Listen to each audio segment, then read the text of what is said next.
From the studios of Farm Journal Broadcast, this is AgDay.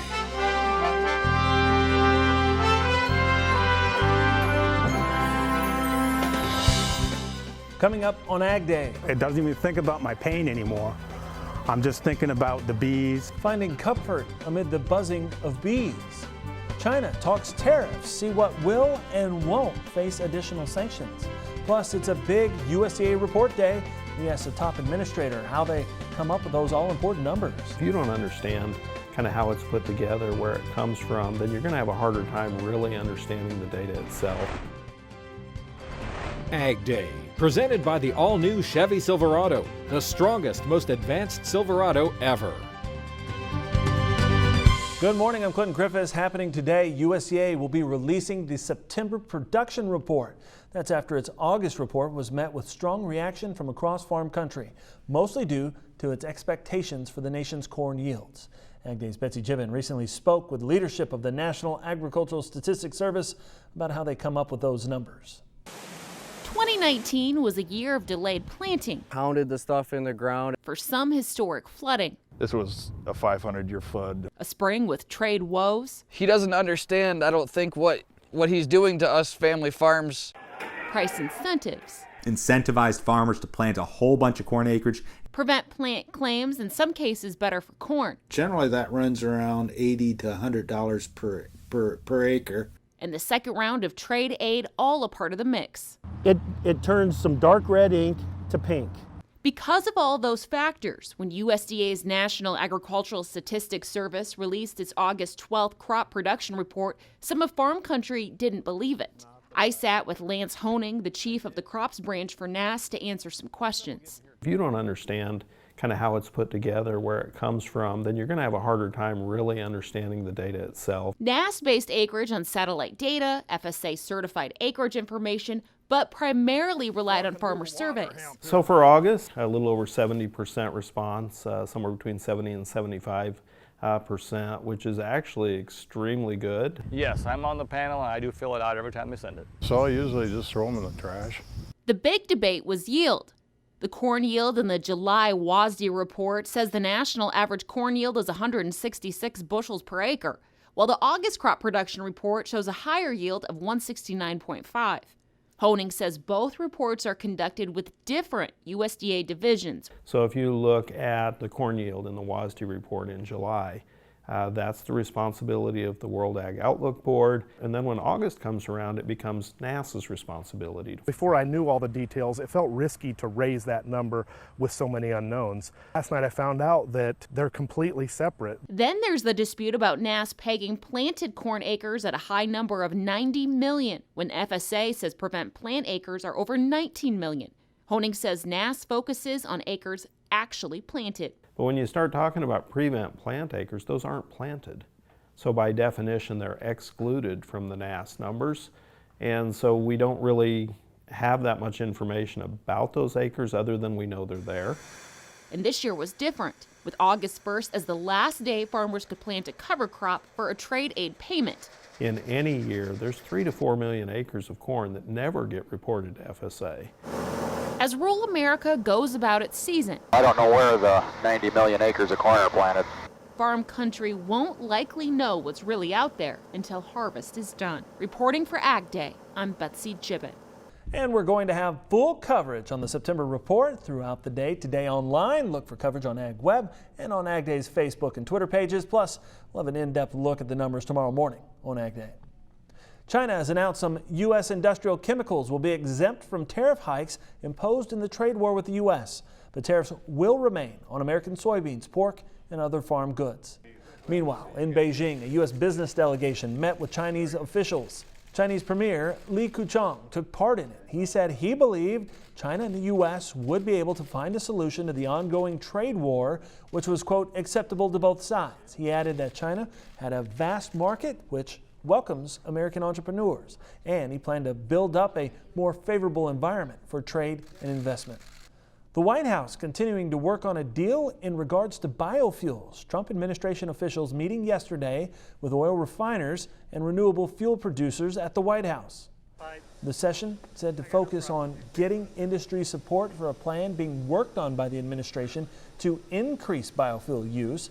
The reported plan would also increase federal mandates for production of corn-based ethanol and biodiesel by 500 million gallons.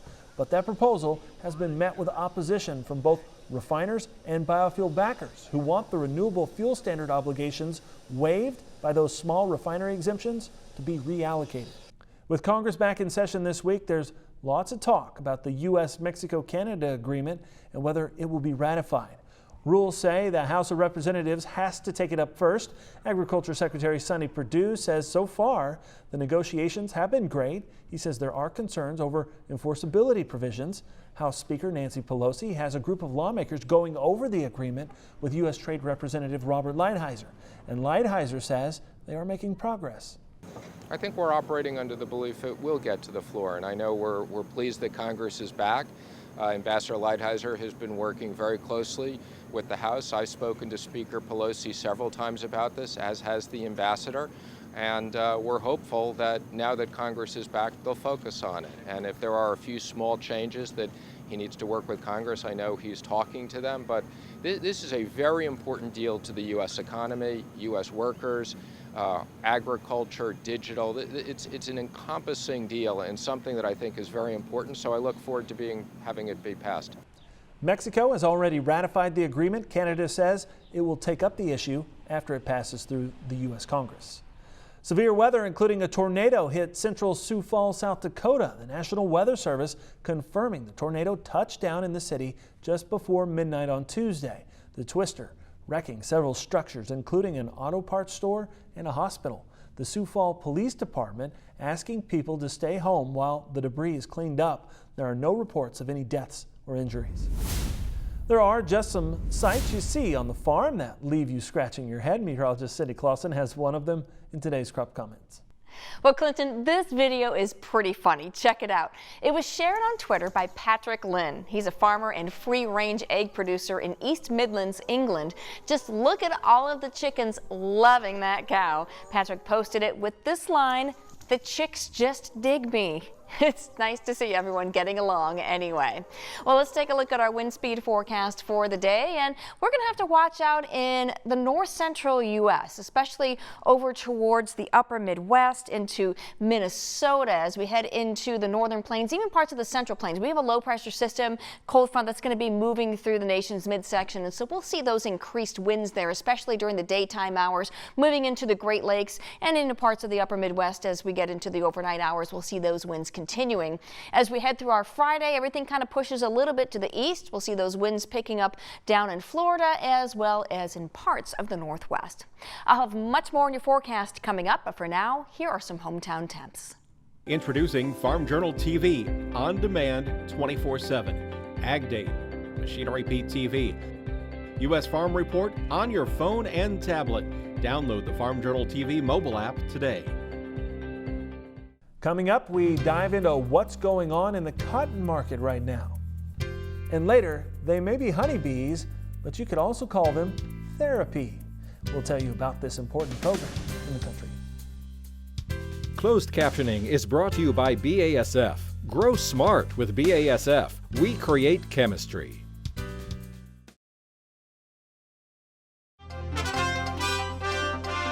The Association of Equipment Manufacturers is reporting farm equipment sales were mostly up in August. It found sales of all tractors in the U.S. were up 2% compared to the same month last year and 4% higher for the year as a whole.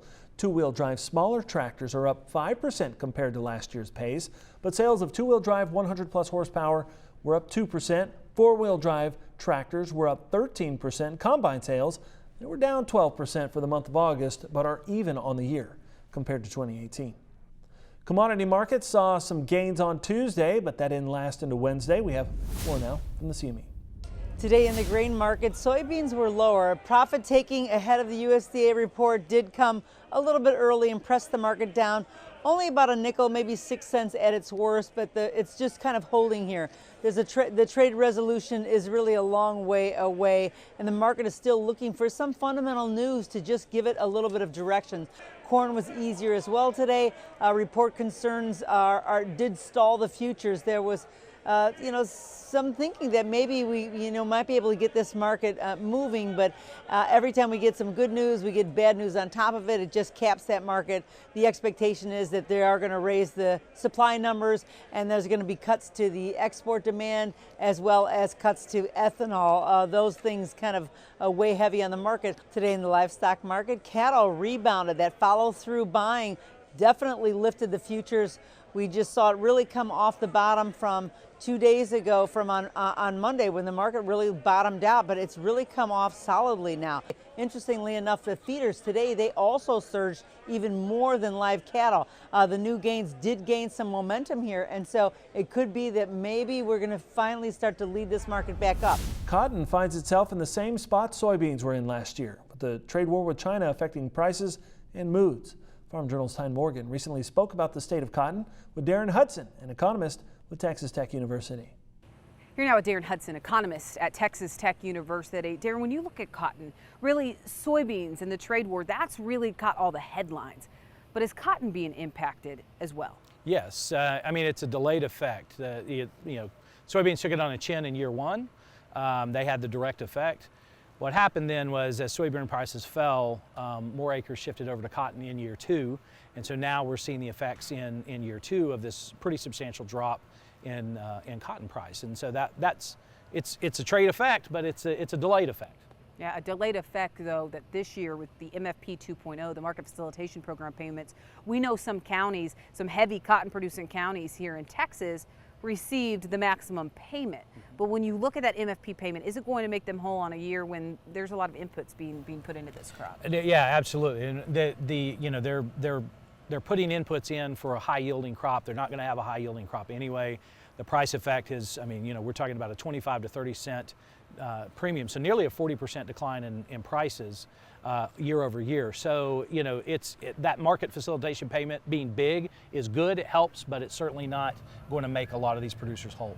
Do you have to have China come back to the market for U.S. cotton, or do you think there are other avenues to export to that could make up for it, or China, there's just no way to make up for that loss? Well, cotton is in a better position than a lot of the crops because they were already diversified going into this. China's still the big player, and certainly bringing China back on board will help.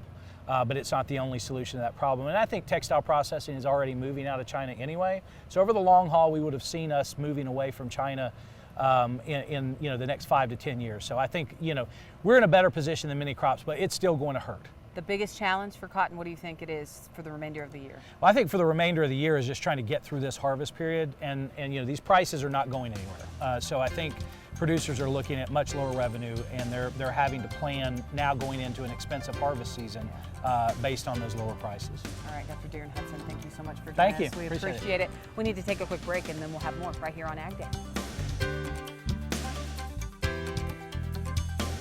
Join Andrew McRae for Farming the Countryside, a farmer-focused podcast that is all about production agriculture. Farming the Countryside is available wherever you listen to your favorite podcast and is brought to you by Nutrien Ag Solutions, the world's largest provider of crop inputs and services.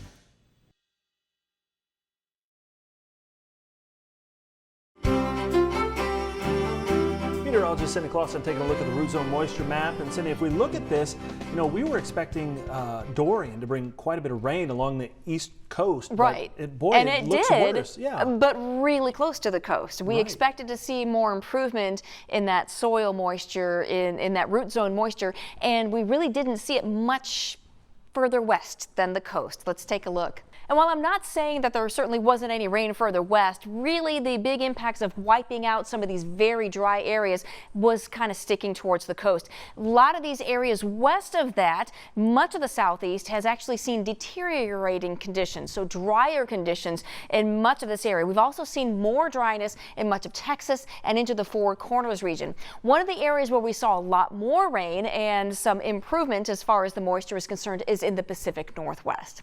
Let's take a look and see what we have in store for us today. The area to watch is going to be with this low pressure system, of course, with the front in the northeast, the low in the plains moving into the Midwest, and with the trailing cold front as well. So let's put this into motion, and we'll see that's where the focus is going to be as far as showers and thunderstorms. And as we head through the day today, we'll really have to kind of watch, especially right here in the nation's midsection, for maybe some stronger storms as well. Heading into your Thursday night and overnight into Friday, that low really moves into the upper Midwest, starting to head into the western parts of the Great Lakes. So we'll see some heavier rain there.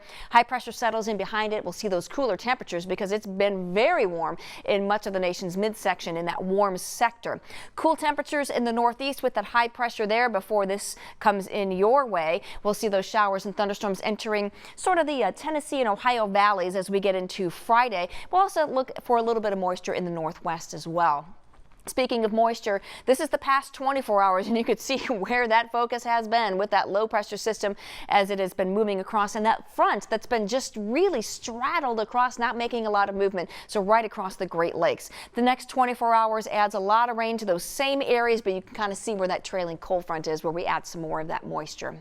All right, let's take a look at temperatures. Really warm still in a lot of the nation's midsection, the southeast. Look at the difference here, 52 in Bismarck, 92 in St. Louis. So a big difference between what side of the front you are on.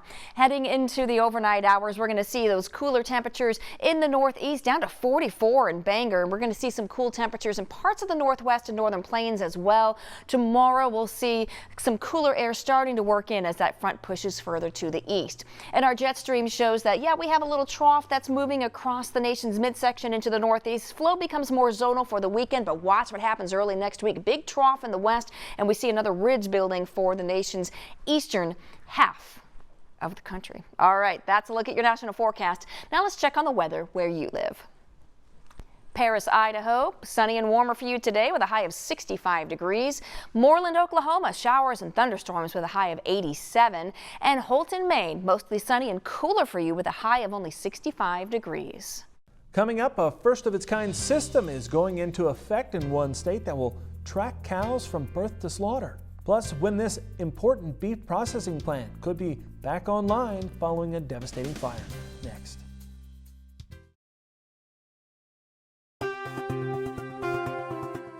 Next month, cattle sold in Washington state will fall under new regulations that raise inspection fees and encourage producers to use radio frequency identification tags on all cattle.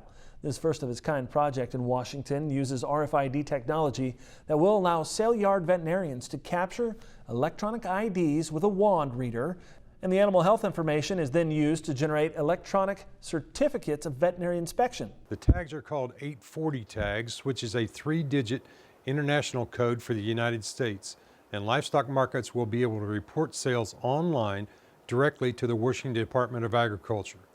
The department hopes the convenience will encourage more cattlemen to use the tags, which also allows animal health officials to track a cow from birth to slaughter. For now, the 840 tags and online reporting will be voluntary, but the USDA intends to make the tags mandatory by 2023.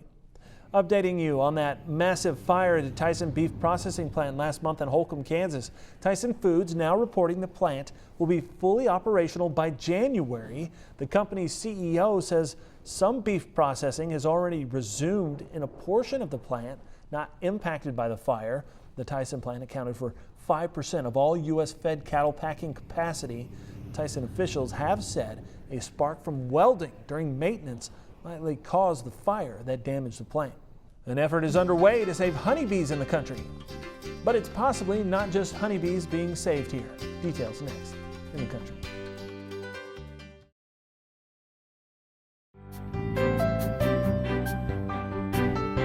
Veterans suffering from anxiety and PTSD are turning to something unique for relief. They're trying their hand at beekeeping. It's the latest program offered by the U.S. Department of Veterans Affairs at a handful of facilities in the country, including this one in New Hampshire. Researchers are studying whether the practice has therapeutic benefits for these military veterans. Many believe the beekeeping helps the vets focus, relax, and become more productive. One veteran has battled PTSD after serving nearly 40 years in the military, including 2 tours in Iraq. I'm in this program to help me get out of the thought process of all those problems that I have. It helps me think about something completely different. It doesn't even think about my pain anymore. I'm just thinking about the bees. Sleep is actually better too. I think of the bees buzzing. When things get really hectic, crazy, and you want to relax, you just put your chair out in front of the beehive and watch them go in and out, and it's so relaxing, and all your cares just float away.